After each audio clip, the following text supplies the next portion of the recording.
marketing for. If they're a guy and they got doctor's on, it's straight to the elevator up to the unit. And if they're a really hot-looking chick, it's probably straight to the elevator up to that's the marketing. Oh, hi. I got distracted there for a second. It's too long to explain. As you know, we put a lot of effort into the topic every week for the old Keith Explains show. We have a focus panel, gets together about 3 or 4 weeks before the show, and we discuss, maybe 15, 20 topics. We toss them out. We have the whole staff of interns that are researching things, but usually we kind of pull a couple topics together. That occasionally topics kind of come to us serendipitously, like we don't quite know what our topic's going to be until close to the show, and then we kind of think back, and a whole bunch of things come together, and they become the topic. And that's kind of what happened this week, because this week we're going to talk about the whole vampire and Dracula thing.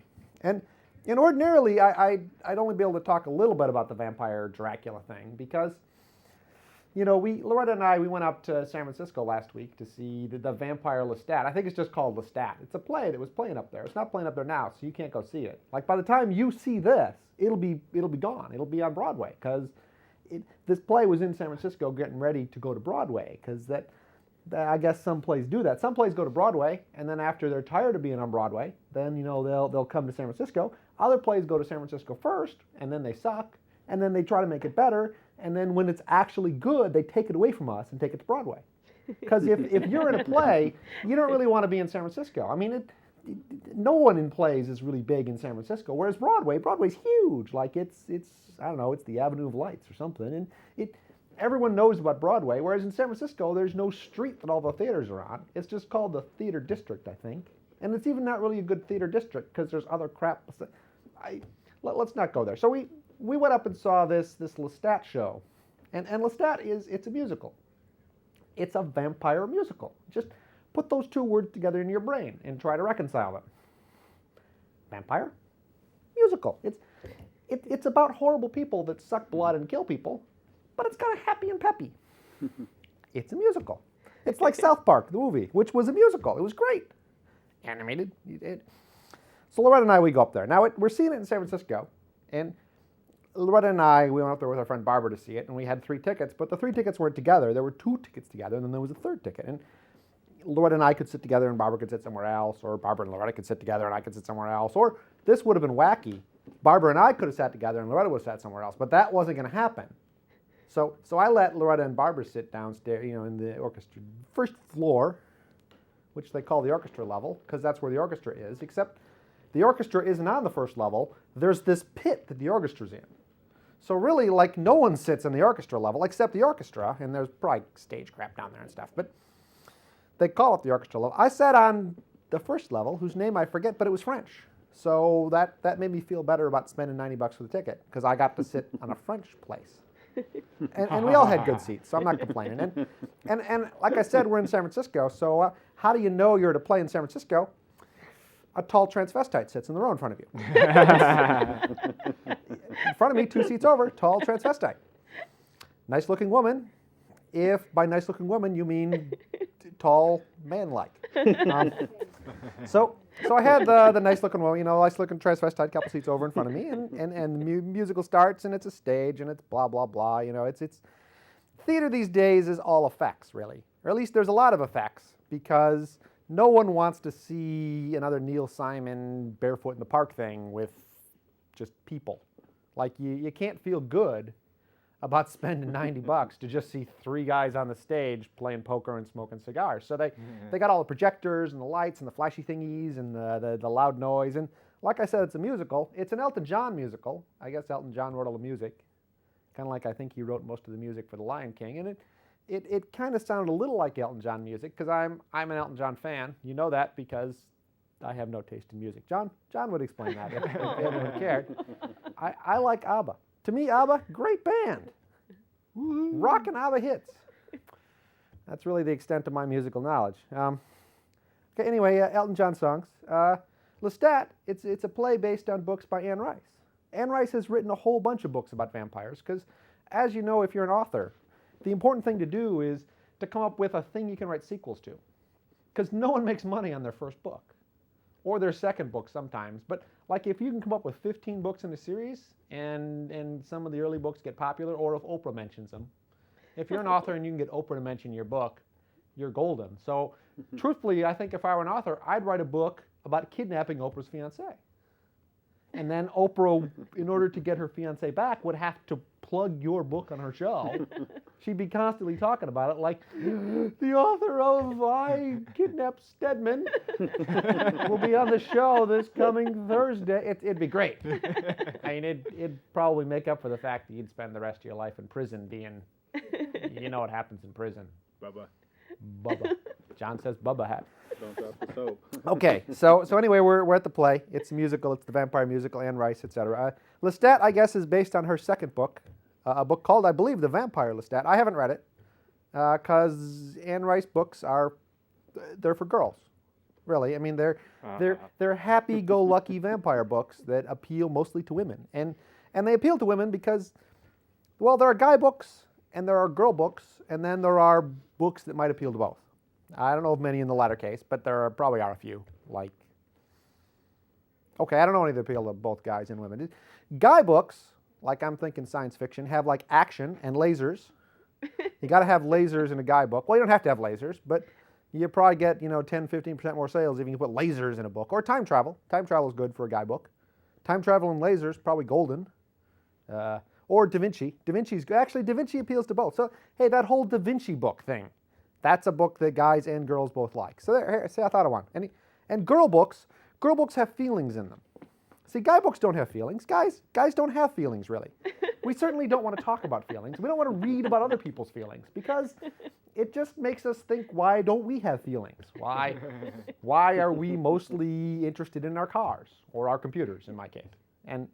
And that just makes us feel kind of inferior, although since we own everything, we know we're not. But okay, so Louette and I were at the Vampire Lestat, and it's like I said, it's about a vampire named Lestat who is writing his autobiography, which I think is good because in the old days, vampires weren't allowed to write their autobiographies. Or at least certainly they didn't write their autobiographies. Like, you never heard about Dracula writing a book about himself, 17 Days to a Better Vampire or something. No, they didn't do that. But now, today, in this modern world, vampires can write books. And Lestat is writing his autobiography. And then the whole play is kind of a flashback, except at the very end, it comes back to him writing his autobiography. And it's kind of cool. He's writing his autobiography on a 17-inch Macintosh PowerBook. So vampires have taste. But I'll get to that, because vampires are nothing if not taste. They're like all aesthetically, we know what's trendy and stuff. And that... Vampire Lestat. So Lestat, it's like France. It's like 1720 something. Lestat is like the youngest child in his family, and no one understands him. And his father is horrible to him, and his mother's kind of bohemian, and she's upset with her life. And Lestat's best friend has gone away, and by best friend I mean gay lover, because we figure that out later. But life is horrible for Lestat, and he's out doing things. He kills a bunch of wolves. And then he goes back, and his dad doesn't believe him. And there's this like teenage, I killed the wolves. And he's like, you're a bad son. And so Lestat's mother comes to Lestat and says, you got to go away because your life is unfulfilling, blah, blah, blah. Angst, angst, angst. And that's really what this whole play was about, is angst. I'll keep coming back to it. You'll see. Lestat equals angst. So Lestat runs away to Paris with his good friend, I forget who. I think it was Nicholas, his good friend Nicholas. And they get a job at a theater. Nicholas plays a little violin, and Lestat is an actor, and everyone loves him, and blah, blah. And time goes by.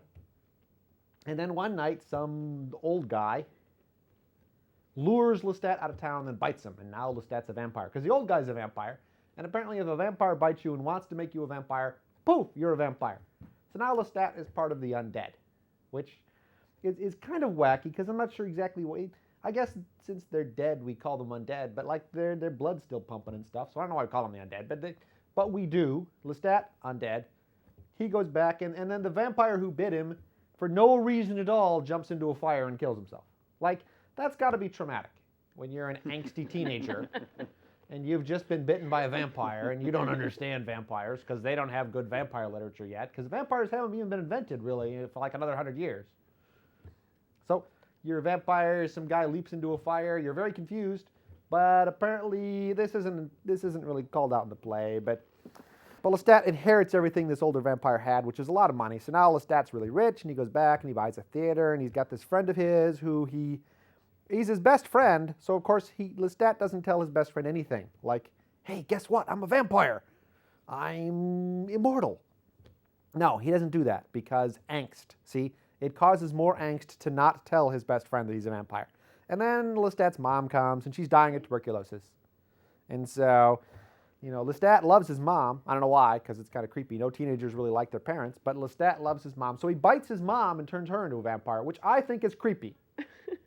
I think there should be vampire laws, no biting your mom to make her a vampire.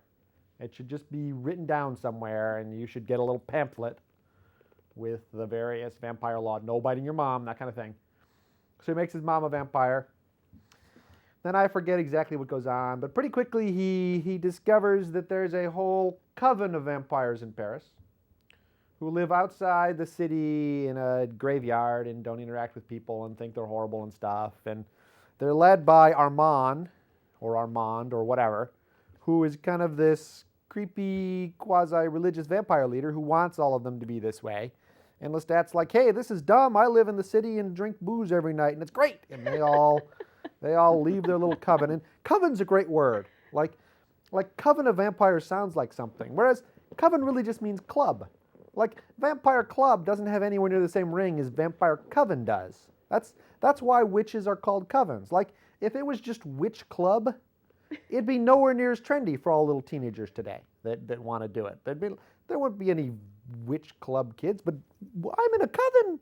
It's great. See, that's the 14-year-old girls just love that. Okay, so back to the Lestat. So it's Paris. Lestat has just broken up this little coven of vampires, and they all go back, and he buys them a theater with all this money he has. And the whole play, all the vampires are just fabulously wealthy. I don't know where they got the money from because they don't do a lick of work in their life. I don't think they do dishes or nothing. So like, to me, vampires ought to live in squalor. But the whole time, they've got these huge rooms, and they're fabulously detailed, and there's velvet, and it's not bad being a vampire. Apparently, if you can get the job, you got a pretty nice, at least nice surroundings. Okay, so it's back to Paris, and then for some reason he decides to bite his best friend. Finally let him in. It's been like 4 months. He hasn't told his best friend. His best friend's suspecting that bad things are happening, like weird things, like you're not the same. Angst again. That's angst. So he bites his best friend, but his best friend apparently doesn't become a vampire well. And eventually his best friend, commits suicide because he's not a good vampire. And so the whole vampires are immortal thing kind of really isn't true. Vampires are like, they hang around until they decide to leap into a fire, which, I suppose it's a better way to go than now, which is, you're around until a bus hits you. But you don't know the bus is coming, whereas if there's a fire and you're about to leap into it, you've had time to plan. Like perhaps you've arranged to give all your stuff to a younger vampire who you've just bitten and blah, blah. So we're back, he's his good friend, and Lestat and his mom decide to go on a trip, because the one thing every 20-year-old loves is to travel with his mom around Europe, killing people for no reason at all. Just, hey, Mom, let's go kill somebody and suck their blood. I don't know why more kids today don't do it. I mean, I think it would foster a great relationship with your mom if you were to drain the life essence from a 27-year-old guy who hasn't bathed in a while together. Anyway, so they go off and they wander around the world for a while, and they're looking for some other vampire named Marius because he has all the answers, and that's always the way it is. There's always some other guy that has all the answers. In literature. In real life, there's no other guy that has all the answers. Well, I have most of them, but I'm not telling you. So don't look for me. If you come to find me and go, Keith, can I have all the answers? I'm going to be, no, you need to figure them out yourself because it'll build character. And if I have all the answers and you don't, it's easier for me to deceive you. Not that I would ever do that. Ever. Okay. So now Lestat and his mom, Gabrielle, are traveling around Europe for like 10, 15 years looking for this Marius guy. They don't find him. And then Gabrielle's like, I have to go. And Lestat's like, why, Mom? We're having so much fun. And she's like, no, you suck. Pretty much. She wants to go off and just kill people in nature, whereas he wants to wander around in nature and kill people and look for someone.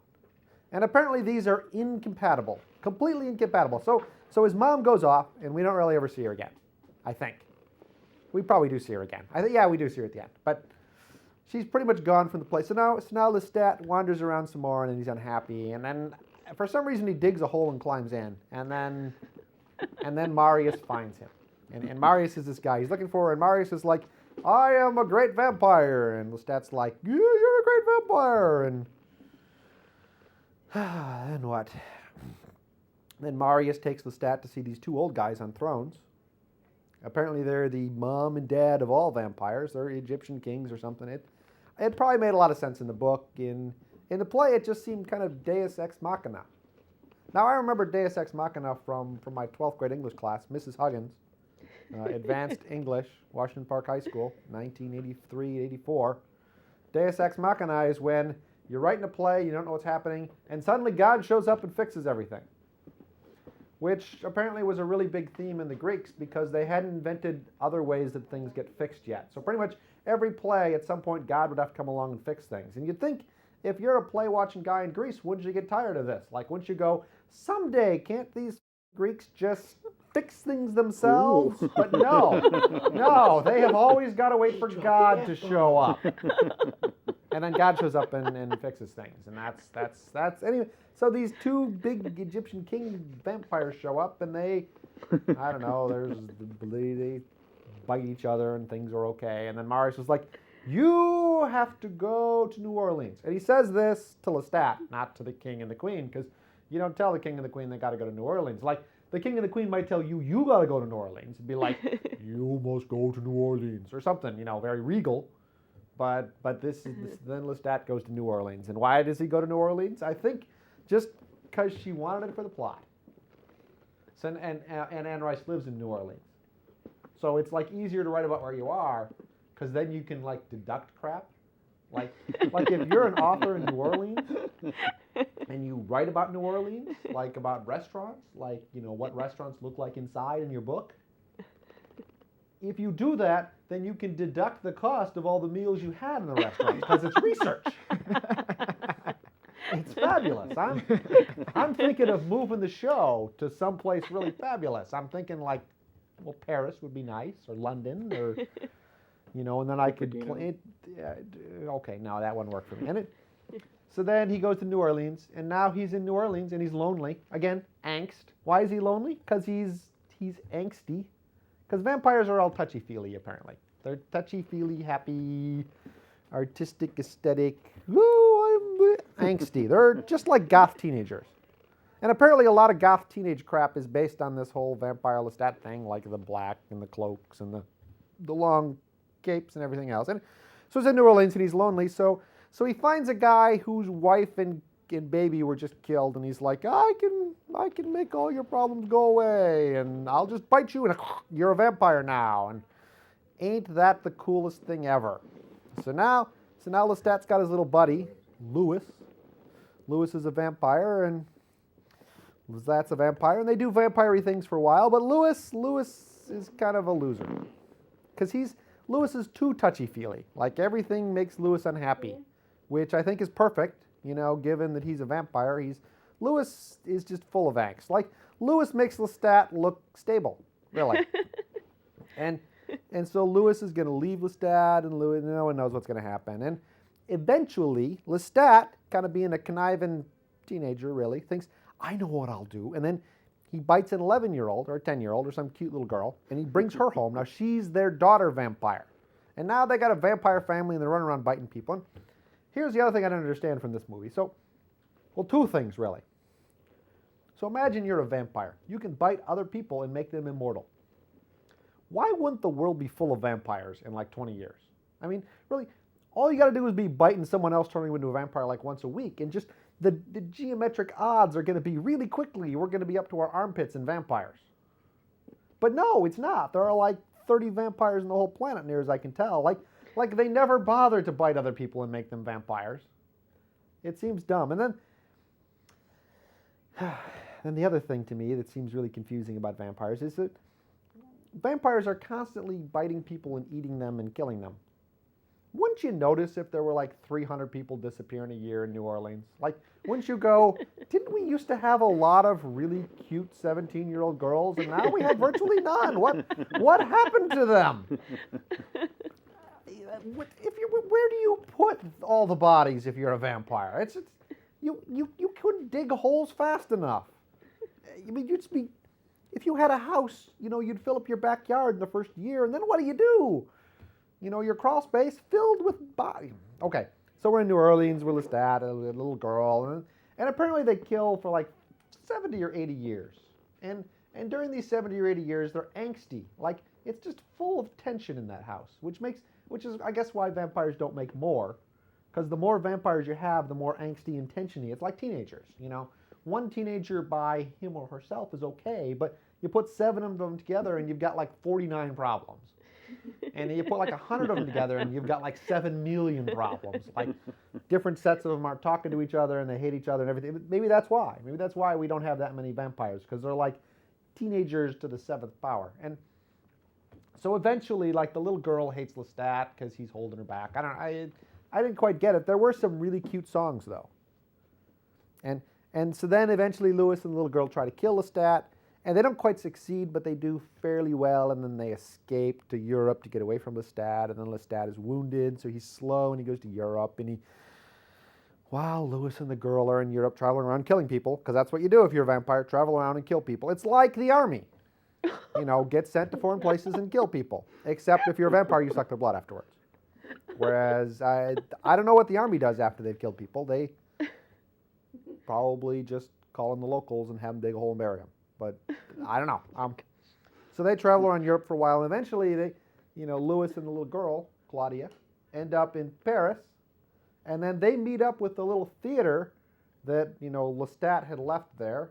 The Theater des Vampires is what they call it, which, if you're a crew of vampires, I think naming your theater the Theater of the Vampires is really dumb. Because it's just going to let the people with the pitchforks and the torches know where to go.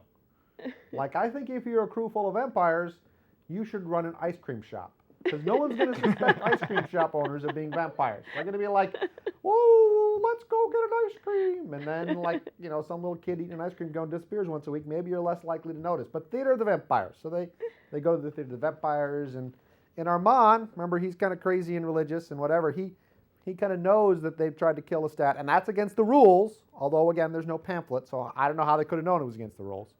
But so Armand decides that Lewis and Claudia are guilty and that they need to be punished. And by punished, they means killed. Because apparently it's wrong for vampires to kill other vampires unless you've decided that the vampires need to be killed, in which case it's perfectly okay to kill them. So Lestat gets there just as they're about to off Claudia, and he's too weak to stop them, and he loves Claudia, blah, blah, angst. So Claudia dies. That's kind of too bad, because the little girl playing in the play was very cute. Very cute as a little vampire girl. I mean, I could see why people would be killed by the cute little vampire girl, because no one would suspect a murderous 10-year-old. Okay, so Claudia's dead. Lewis is heartbroken because he loved Claudia, and Lestat loved Claudia, and Lestat loved Lewis. Remember, it's very confusing. It's like a love triangle, like 4 ways or 7 ways, and since it goes on like 70 years, it's really kinky, I think. But they didn't go into that in the play. So we're in Paris, Lestat, blah, and then Armand also has done all of this to torture Lestat, and then he wants to kill Lestat. Because, remember, Armand hates Lestat because Lestat broke up his little coven. So, like, Armand had to go and get a whole new social circle or something. And so Armand pushes Lestat up the top of a building, and it's about dawn, and Lestat's going to burn in the sun, blah, blah, blah. So Lestat's like, oh, help me, Marius. And Marius is that vampire he met a long time ago. And Marius shows up in the nick of time and finds Lestat and takes him somewhere safe. And you're like, oh, yeah, Deus Ex Machina again, because it's someone just arriving magically to save the day, and then Marius takes Lestat to meet the king and queen of the vampires again, and then there's a huge musical number where everyone sings about how happy they are. And that's the end of the play. I don't know why they ended it that way, because I kept thinking about it, like, why is everyone happy at the end of the play? There's a lot of singing. Maybe the singing made them happy, and blah, blah, blah, and then there's a singing, and then you cut back to Lestat standing in front of his little power book again, and he's like, and that's the story of my life. And he was standing up typing his autobiography, which I think is a skill. Like, I couldn't stand up and type an autobiography. I need a chair, like a comfortable chair, like a lazy boy. You know, you'd have the computer, you put your feet up, you'd type some of the autobiography, you'd have a little snifter of brandy or something, you'd drink it. I don't know. You know, I haven't written an autobiography lately. That's the kind of thing I do. I wouldn't stand up and type it that way.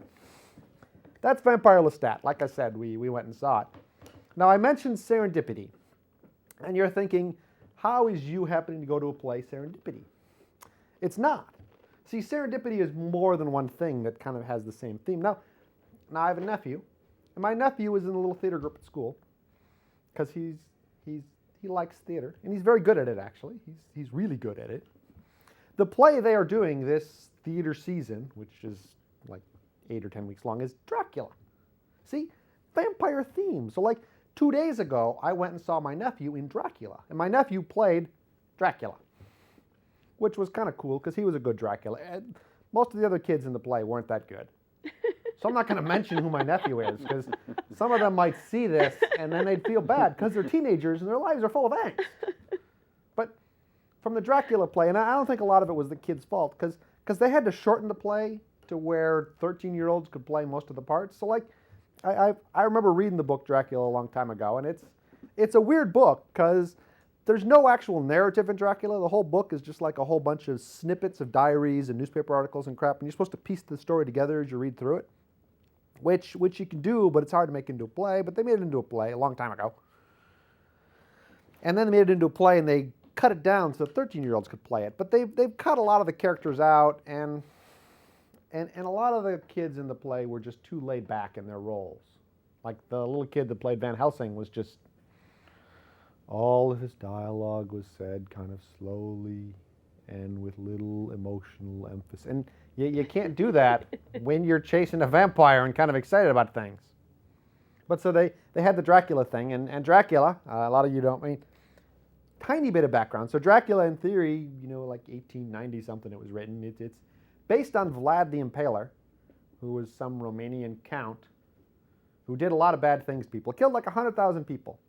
And Vlad the Impaler, great name. Like, we don't have impalers anymore. Like, there are no world leaders who consider themselves... All the world leaders today have titles that are like happy titles. It's like George Bush the Protector. Or, Saddam Hussein the Good Author. It's... Impaler. We got... It wasn't Pol Pot the let's kill a lot of people. It was Pol Pot, I'm going to make society better, But Vlad the Impaler, back then he would have been, Vlad the...